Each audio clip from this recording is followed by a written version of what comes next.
우리가 지금 마지막 때를 살고 있다는 것은 누구도 부인할 수 없을 것입니다. 그 증거가 다니엘 9장 27절에 기록되어 있습니다.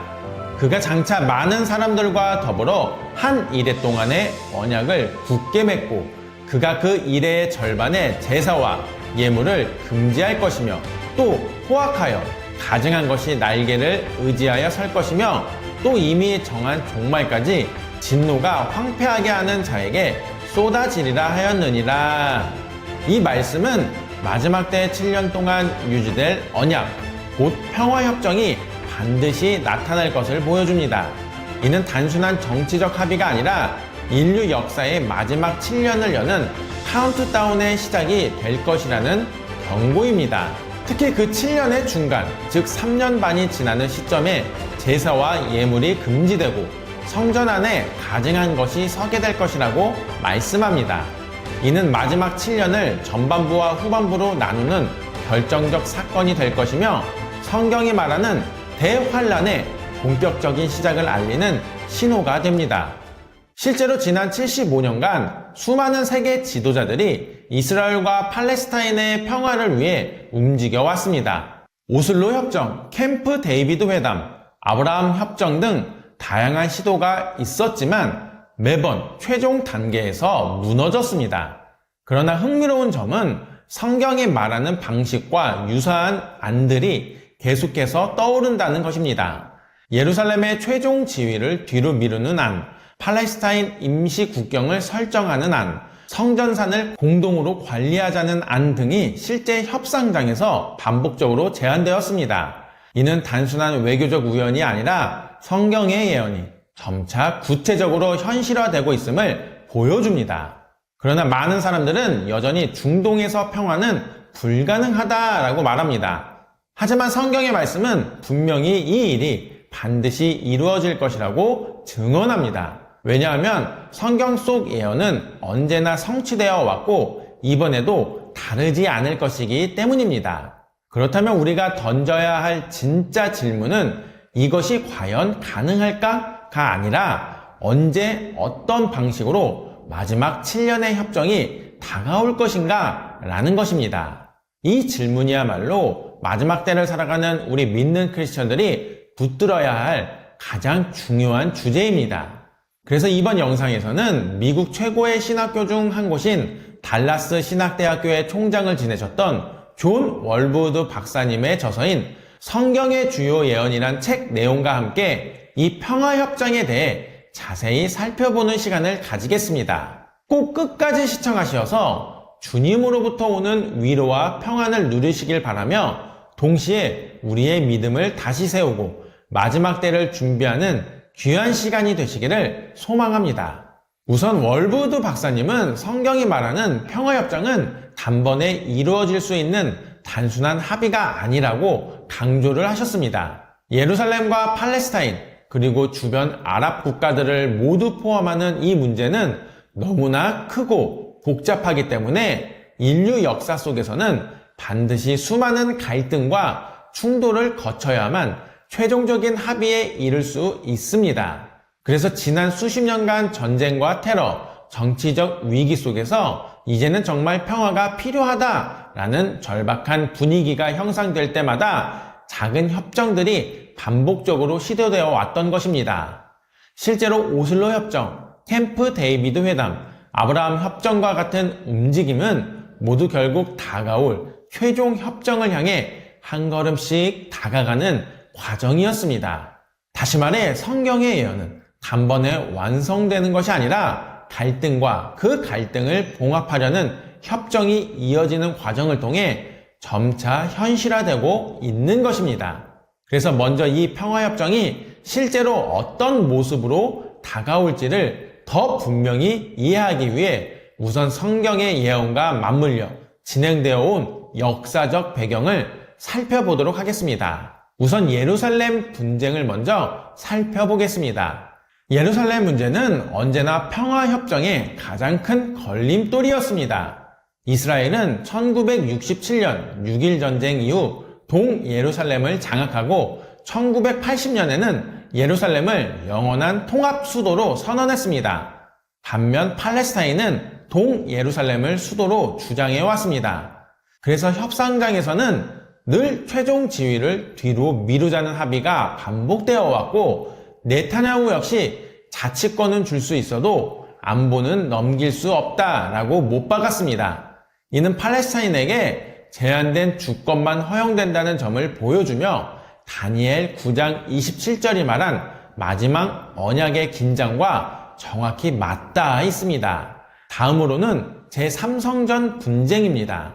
제3성전 건축을 위한 준비는 이미 충격적일 만큼 진행되었습니다. 성전 연구소는 금초대, 분향단, 제사장의 의복 등 필요한 기구를 완성을 했고, 실제 제사 시뮬레이션과 제사장 훈련까지 이어지고 있습니다. 최근에는 제사에 필요한 붉은 암송아지가 이스라엘로 들여와 길러지고 있다는 소식까지 나왔습니다. 이는 평화협정이 체결된 이후의 상황인 다니엘서 9장 27절의 후반부인 평화협정 이후 여기서 그는 적그리스도를 의미하는데 그 일의 절반의 제사와 예물을 금지할 것이며 라는 말씀을 가능하게 할 배경이 되고 있습니다. 그 이유가 협정이 체결되면 유대인들의 제사가 회복이 되는데, 그런데 그 제사가 회복되었다가 금지되는 사건이 오기 위해서는 먼저는 성전과 제사의 준비가 있어야 합니다. 그런데 오늘날 그 모든 준비가 이미 우리 눈앞에서 이루어지고 있는 것입니다. 그러므로 우리가 여기서 알 수 있는 것이 무엇입니까? 맞습니다. 이러한 성경의 예언은 단순한 문장이 아니라 실제 역사와 현재 사건들을 통해 조금씩 현실로 드러나고 있었다라는 것입니다. 이제 우리는 이러한 흐름이 어떻게 실제 사건 속에서 나타나는지를 구체적인 예시를 통해 확인할 수 있습니다. 실제 예시는 더욱 분명합니다. 1948년 5월 14일 이스라엘이 독립을 선포하자마자 주변 아랍 국가들이 연합해 전쟁을 일으켰습니다. 이 전쟁에서 유대인들은 독립을 지켜냈지만 동예루살렘과 성전사는 요르단이 차지하게 되었습니다. 그 결과 유대인들은 가장 거룩한 장소인 성전산에 19년 동안 접근조차 할 수 없었습니다. 성전산에 들어가 기도하는 것은 물론 단순 방문조차 금지된 상태였습니다. 그러나 1967년 6.1 전쟁은 상황을 바꾸었습니다. 이스라엘은 놀라운 속도로 동예루살렘과 성전산을 되찾았고, 수많은 유대인들이 처음으로 통곡의 벽 앞에서 자유롭게 기도할 수 있었습니다. 하지만 국제사회의 거센 반발을 우려한 이스라엘 정부는 곧바로 성전산 관리권을 이슬람 측인 요르단 와크프에 넘겨주었습니다. 정치적 타협이 불가피했던 이 결정은 결과적으로 성전산이 공유, 분할 관리가 되는 씨앗을 심게 되었고, 훗날 성경이 요한계시록 11장 2절에서 말씀한 것처럼 성전 바깥마당은 이방인에게 주었으니 그것을 측량하지 말라. 그들이 거룩한 성을 42달 동안 짓밟으리라 라는 예언과 맞닿는 중요한 단초가 되었습니다. 최근 사례로는 2020년에 체결된 아브라함 협정을 들 수 있습니다. 이 협정을 통해 아랍에미리트, 바레인, 모로코, 수단 등 차례로 이스라엘과 외교 관계를 수립했습니다. 이는 단순한 외교 정상화가 아니라 팔레스타인 문제를 협상 테이블로 끌어들이는 강력한 압박으로 작용했습니다. 실제로 아랍 국가들이 이스라엘과 협력하면서 팔레스타인 지도부는 국제사회에서 점점 고립감을 느끼게 되었고, 결국은 협상에 나서지 않을 수 없는 상황으로 몰리고 있습니다. 이는 다니엘 9장 27절에서 말한 그가 장차 많은 사람들과 더불어 한 이레 동안의 언약을 굳게 맺고 라는 말씀과 연결이 되지요. 곧 여러 나라들이 얽히는 광범위한 외교적 합의가 마지막 평화협정의 길을 닫고 있음을 보여주는 전조라는 것입니다. 이 모든 흐름의 뿌리는 하나님의 주권과 언약에 있습니다. 하나님은 아브라함에게 가나안 땅을 영원한 기업으로 주시겠다고 약속을 하셨고, 예루살렘은 하나님이 자신의 이름을 두신 자리로 성경 전체에서 특별한 의미를 갖습니다. 그래서 예루살렘을 국제 도시화하거나 분할하려는 시도는 결국 하나님의 언약과 충돌하는 지점에서 늘 긴장을 낳게 됩니다. 성경은 최종적으로 이 긴장이 큰 전쟁으로까지 이어질 것이라 경고하는데 스가랴 14장에서는 만국이 예루살렘을 치러 모인다고 예언합니다. 이렇게 보면 우리가 보고 있는 일련의 임시합의, 최종 지위 유보, 성전산 공유 논의 및 성전 준비의 흐름은 인간 정치의 우연이 아니라 하나님의 허락하신 큰 그림 속에서 마지막 7년의 문을 여는 도구로 사용되는 과정이라고 이해할 수 있습니다. 다니엘 9장 27절에 한 이레의 언약, 이 시간의 골격을 제시하고 요한계시록 11장 1절에서 2절에 바깥들이 이방인에게 주어지는 장면이 공간의 긴장을 보여주며 스가랴의 예언이 그 긴장의 종착점을 시사하는 셈입니다. 다시 말해 언약, 성전, 예루살렘이라는 세 축이 함께 맞물리며 마지막 7년의 무대를 형성하는 원리입니다. 물론 이런 메시지에 대해 여러 반론과 비판도 제시되고 있습니다. 어떤 사람들은 중동 평화가 수십 년째 불가능했는데 무슨 성경 예언이 성취된다는 말이냐? 라며 현실성을 문제 삼습니다. 또 다른 사람들은 성경 구절을 억지로 정치 상황에 끼워 맞추는 것이 아니냐라는 비판을 할 수도 있습니다. 심지어 일부는 이건 특정 종교의 편향적 해석일 뿐이라며 단순한 음모론처럼 치부할지도 모릅니다. 그러나 이러한 비판에 대해 우리는 분명히 짚고 넘어가야 합니다. 첫째로 성경의 예언은 단순한 추측이나 억측이 아니라 수천 년 동안 반복적으로 성취되어 온 사실이라는 점입니다. 이스라엘의 회복 자체도 이미 역사 속에서 예언의 성취로 드러났습니다. 둘째는 예루살렘 문제나 성전산 분할안 같은 사안은 우리가 성경을 끼워 맞추는 것이 아니라 실제 협상장에서 수차례 공식적으로 논의된 바 있는 현실적인 의제입니다.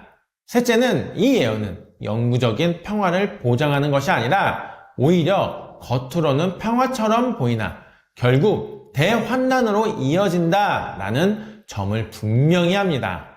그렇기 때문에 정치적 낙관론이 아니라 오히려 오늘날의 현실이 성경의 경고와 맞아떨어지는 것입니다. 그래서 서두에 소개해드린 월버드 박사님도 이런 말씀을 하셨습니다. 지금 일어나고 있는 이 모든 흐름을 보면 성경이 단순한 종교 경전이 아니라 실제 역사의 설계도라는 사실을 더욱 절실히 깨닫습니다. 우리가 뉴스를 통해 보는 중동의 협상과 갈등, 그리고 성전산에서 벌어지는 작은 변화들조차도 우연이 아니라 이미 기록된 말씀의 길 위를 걷고 있다는 증거입니다. 많은 사람들이 평화가 오면 좋겠다라고 생각을 하지만 성경은 그 평화가 진짜 평화로 이어지지 않고 오히려 마지막 대환란을 여는 문이 될 것이라 경고합니다. 그래서 저와 여러분들이 붙들어야 할 초점은 협정이 언제 체결되느냐 보다는 그날을 어떻게 준비하느냐에 있습니다. 정치 지도자들의 펜 끝에서 역사가 움직이는 것 같지만 실상은 하나님의 손 안에서 마지막 장이 열리고 있는 것입니다. 그렇다면 우리의 태도는 분명합니다. 흔들리지 않는 믿음을 세우고 복음을 전하며 깨어 준비하는 것입니다. 이것이야말로 마지막 때를 살아가는 성도들의 가장 실제적인 대안이자 하나님 앞에서 가져야 할 올바른 자세라고 믿습니다. 그 이유가 무엇입니까? 맞습니다. 우리가 살아가는 이 역사는 결국 하나님의 심판대 앞에서 마무리되기 때문입니다. 전도서 12장 14절은 이렇게 말씀합니다. 하나님은 모든 행위와 모든 은밀한 일을 선악간에 심판하시리라. 사람들의 눈에는 감추어질 수 있지만 하나님 앞에서는 우리의 말과 행동, 심지어 마음의 동기까지 다 드러나게 된다는 것입니다. 요한계시록 20장 12절은 이 장면을 더 분명하게 보여줍니다. 또 내가 보니 죽은 자들이 큰 자나 작은 자나 그 보좌 앞에 서 있는데 책들이 펴 있고 또 다른 책이 펴졌으니 곧 생명책이라. 죽은 자들이 자기 행위를 따라 책들에 기록된 대로 심판을 받으니. 결국 우리의 이름이 어디에 기록되어 있는지가 영원한 운명을 가른다는 경고입니다. 예수님께서도 마태복음 25장에서 이 마지막 심판의 모습을 말씀하셨습니다. 인자가 영광 가운데 오실 때 모든 민족을 모으고 양과 염소를 나누듯 사람들을 나누신다고 하셨습니다. 양은 오른편에 두어 영생에 들어가게 하시지만 염소는 왼편에 두어 영벌에 들어가게 하십니다. 이 말씀은 단순한 비유가 아니라 실제로 우리 앞에 다가올 마지막 날의 장면입니다. 그리고 요한계시록 20장 15절은 최종 결론을 전합니다. 누구든지 생명책에 기록되지 못한 자는 불못에 던져지더라. 이것이 마지막 때의 가장 엄숙한 경고입니다. 아무리 화려한 공연과 문학적 상징이 사람들의 마음을 사로잡는다 해도 생명책에 이름이 없으면 영원한 생명을 얻을 수 없습니다. 하지만 다가오는 심판 속에서도 우리에게는 희망이 있습니다. 예수님께서는 마태복음 25장 40절을 통해 지극히 작은 자 하나에게 한 것이 곧 내게 한 것이니라 라고 말씀하시며 이 심판의 날을 준비하는 방법으로 가장 소외된 이들을 돌보는 삶을 강조하셨습니다. 그래서 저희 메시지아도 하나님의 말씀에 순종하여 사회적으로 가장 소외된 이웃인 발달장애인 형제 자매들을 꾸준히 섬기고 있습니다. 지금까지는 유튜브 사역을 통해 발생한 수익으로 장애인 재활 작업장에 간식을 전달해 왔는데 어느 날 예배에 참여했을 때 발달장애인 분들이 온 마음을 다해 찬양하는 모습을 보고 큰 울림을 받았습니다. 그때 원장님께서 이분들은 공연장 출입이 제한되어 음악을 접할 기회가 거의 없기 때문에 예배 시간에 이렇게 기쁘게 찬양하는 것이라고 말씀하신 장면이 제 마음에 깊이 남았습니다.